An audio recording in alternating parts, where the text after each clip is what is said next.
I didn't feel joyful. I was scared. I was afraid. And it wasn't anxiety. They were like panic attacks. Yeah. Which are different. For decades, her laughter echoed through living rooms around the world, bright, effortless, contagious, the kind of laughter that made people believe, even for just a moment, that everything was going to be okay, that joy was real and happiness was simple. Goldie Hawn wasn't just a movie star. She was a mood, a feeling, a living symbol of light in an industry built on illusion and performance.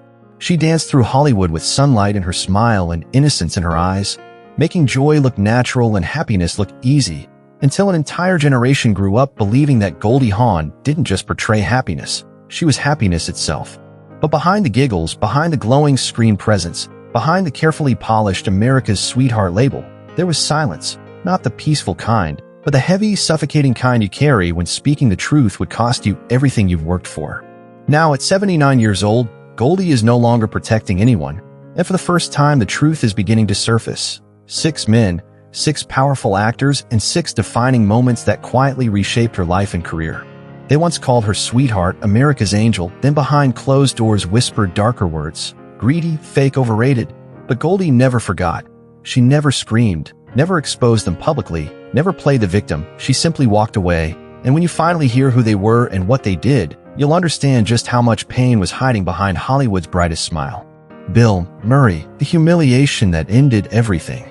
If there is one name that sits heavier than all the others on Goldie Hawn's silent blacklist, it is Bill Murray, not because of a long-running feud or clashing egos, but because of a single moment she could never unhear, a moment that rewired how she viewed power, respect, and her own boundaries. It was the late 1980s, and a studio comedy was in development that looked flawless on paper. America's Sweetheart paired with comedy's wild card, warmth meeting unpredictability, charm meeting edge, a project executives were already calling a guaranteed hit. The first table read was meant to be casual, friendly, even fun, but it became the moment Goldie decided she would never again tolerate disrespect disguised as brilliance. Murray arrived more than an hour late, not rushed, not apologetic, not embarrassed, but loud and disheveled, radiating the kind of entitlement that signals rules don't apply. Without a word, he tossed his half-empty coffee cup directly onto the script pages, looked around the room, and announced, "Now we can start," drawing laughter from others that Goldie did not share. She felt it instantly, the tightness in her chest, the quiet instinct she had learned to trust. Something was wrong. As the reading began, Goldie did what she always did, bringing warmth, timing, and emotional rhythm, respecting both the work and the people in the room, while Murray did the opposite, interrupting her mid-scene, leaning back with a smirk and saying loudly, "Why don't you try acting like you've done drama before?" The room erupted with laughter, but Goldie stayed still, didn't smile, didn't defend herself, didn't argue. She closed her script slowly, stood up, and walked out without a speech, a confrontation, or an explanation, her silence louder than any argument. The next day, producers received a simple message. Goldie Hawn was out. No press statement, no interviews, no damage control. She simply erased herself from the project, later confiding to a close friend, "He thinks unpredictability is genius. I think it's exhausting." That moment changed everything, pushing her to stop working with volatile geniuses who confuse cruelty with creativity, to turn down male-led comedies, stop tolerating tantrums, and choose peace over chaos. And years later, when asked if she would ever work with Murray again, her answer was calm, final, and unmistakable: no interest. Chapter 2: Warren Beatty, when no became a crime. Power doesn't always yell. Sometimes it whispers, sometimes it smiles, and sometimes it punishes you quietly for having the courage to say no. And Warren Beatty was a master of that kind of power. He was Hollywood royalty, a kingmaker, a legend, a man whose approval could open doors instantly, or seal them shut without a trace. In the late 1970s, at the absolute height of his influence, Warren decided that Goldie Hawn would be his next conquest. It began politely enough with a dinner invitation, then another, then private parties, and finally an invitation to his Beverly Hills home. Everyone understood what that progression meant, and Goldie did too, but she declined, gracefully, respectfully, firmly, and that was the moment everything shifted. Almost overnight, doors began to close, scripts she'd been promised quietly disappeared, directors who had once been enthusiastic stopped returning calls, meetings evaporated without explanation, until one producer pulled her aside and warned her in a hushed voice. "Warren says you're difficult, not serious material." It wasn't loud or obvious, but subtle and calculated, a smear campaign without fingerprints. And years later, Goldie would sum it up in 6 devastating words: "He doesn't handle rejection. He punishes it." That single refusal followed her through much of the early 1980s. Yet she never confronted him publicly, never accused him outright, choosing instead to let time do the talking, until fate offered one final moment years later at an award show, when Warren leaned in to greet her, smiling as if nothing had ever happened, and Goldie looked him straight in the eyes, smiled politely, and turned her back mid-sentence, a quiet, elegant gesture that said everything words never could. Chapter 3. Dustin Hoffman. The audition that broke her earth, the third name on Goldie Hawn's silent list, stunned almost everyone, because this wasn't a troublemaker, a known bully, or a tabloid villain, but Dustin Hoffman, the genius, the method actor, the untouchable figure Hollywood had placed on a pedestal. In the early 1980s, Goldie was ready to reinvent herself. She had already proven she could make the world laugh, and now she wanted to make it feel, to step beyond the lighthearted roles and claim space in serious dramatic territory.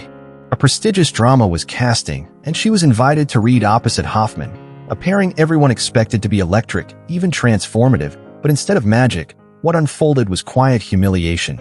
Halfway through the reading, Hoffman stopped cold, stared at her in silence, then turned to the producers and said, "She's still playing it like a sitcom," words that landed like a slap across the room. Goldie didn't flinch. She finished the scene with calm precision, thanked everyone politely, and walked out without a scene. The next morning, she called her agent and said flatly, "I'm out. I won't fight for respect in a room full of men who already decided I'm a joke." And from that day forward, she never worked with Hoffman again.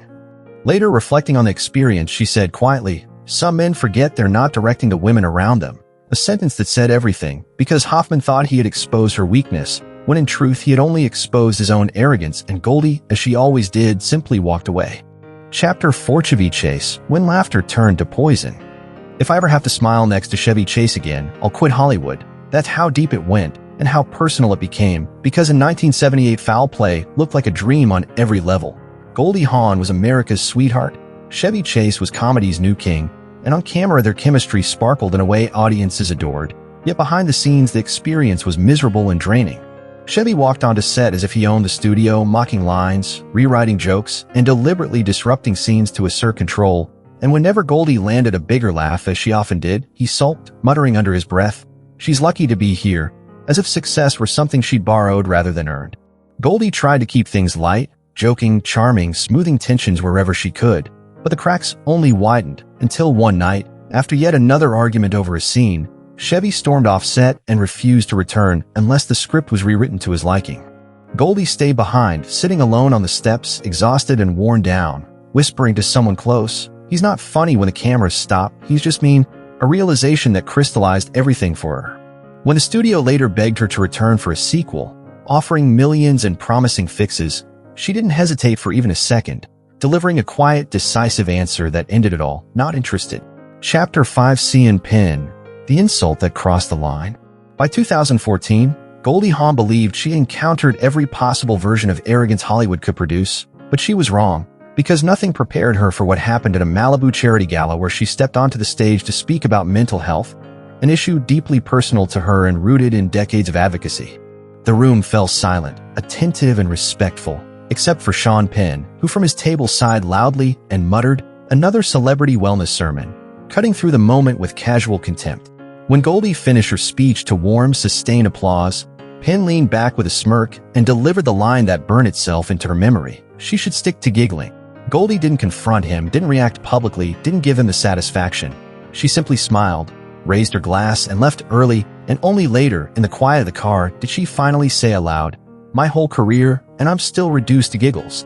From that day forward, she drew a final boundary, refusing to attend any event where his name appeared on the guest list, later summing it up with calm clarity. "Not my energy," because she wasn't angry anymore, she was finished. Chapter 6. Kirk Douglas, the legend who made her invisible. You'd expect the final name on the list to be loud, explosive, or cruel, but it wasn't. It was Kirk Douglas, and that was the twist that hurt the most. At an industry panel in the late 1990s, Goldie Hawn was seated not as a starlet, but as an Oscar-winning actress, a producer, and a woman with decades of hard-earned experience behind her, yet Kirk greeted her with old-school charm, kissed her hand, and said with a grin, "You haven't aged a day, sweetheart," drawing laughter from the crowd while Goldie smiled politely even as something inside her tightened. As the discussion continued, he interrupted her again and again, finishing her sentences, correcting her thoughts, subtly reclaiming the spotlight as if her authority were decorative rather than earned, and afterwards she confided to someone close, "He talks to me like I'm still the blonde in a bikini scene. I won an Oscar?" a sentence that captured years of quiet frustration. She remained friendly with Michael Douglas, whom she often praised as respectful and modern, but she never spoke of Kirk again, later summing it up with calm finality by saying that some men simply don't deserve a second act in your memory. The power of walking away. Goldie Hawn never exposed them, never stood a podium to list grievances, never turned her pain into spectacle. Instead, she outlived them, choosing silence not because she was weak, but because she was strong enough to leave rooms that demanded her dignity as payment for acceptance. Her silence wasn't surrender. It was strategy, self-preservation, and power, a quiet refusal to let cruelty define her legacy. Now you know the truth behind Hollywood's golden smile, the cost of being adored and underestimated at the same time, and the strength it took to walk away when staying would have meant losing herself. So tell us, which name shocked you the most? And do you believe silence was an act of strength or a mistake she should have challenged sooner? Share your thoughts in the comments. And if stories like this matter to you, like, subscribe, and join us for more untold Hollywood confessions.